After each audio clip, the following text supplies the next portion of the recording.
Yo mga idol, kamusta? Sports Talk PH nga pala. Ang pahayag ni Kambosos, pag-usapan natin yan mga idol.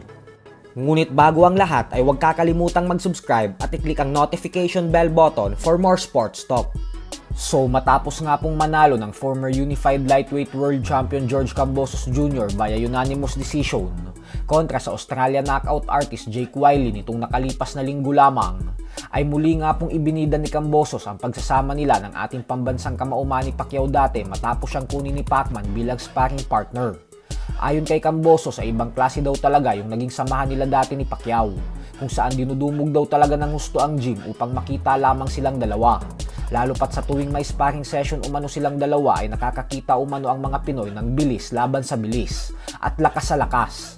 Bagamat umano kasi isang baguhang fighter pa lang siya noon, ay hindi niya daw talaga inaatrasan si Pacquiao at bagkos nakikipagsabayan umano siya dito. Kaya naman tuwang-tuwa umano ang nag-iisang 8 Division World Champion sa kanya. Dagdag pa ni Kambosos na napakadami niya umanong natutunan kay Pacquiao, hindi lang sa ibabaw ng lona kundi maging sa labas umano ng boxing.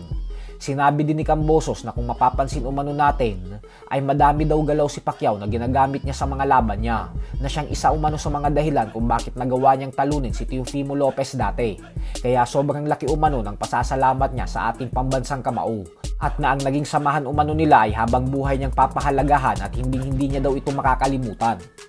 Sa kabilang banda naman mga idol ay isang napakagandang balita naman nga po para sa ating mga Pinoy boxing fans. Ito po ay dahil ang ating pambato na si Pinoy boxing legend former 4 Division World Champion Donnie Ahas Nietes ay muli nating masasaksihan na lalaban sa susunod na buwan. Kinumpirma po mismo ito ni Nietes sa kanyang official Facebook page.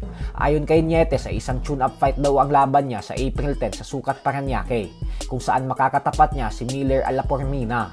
May record na 6 wins with 4 knockouts at 4 na talo. Ito po ang magsisilbing pagbabalik ni Nietes sa ibabaw ng lona makalipas ang halos 3 taon na hindi paglaban. Huling beses kasing lumaban si Nietes ay noong taong 2022 pa, kung saan sa kasamaang palad ay natalo siya via unanimous decision sa rematch niya kontra sa Japanese 4 Division World Champion Kazuto Ayoka.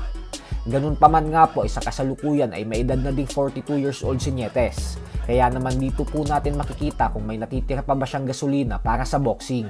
Kaya abangan po natin siya sa pagbabalik niya. So hanggang dito na lang po muna tayo mga idol.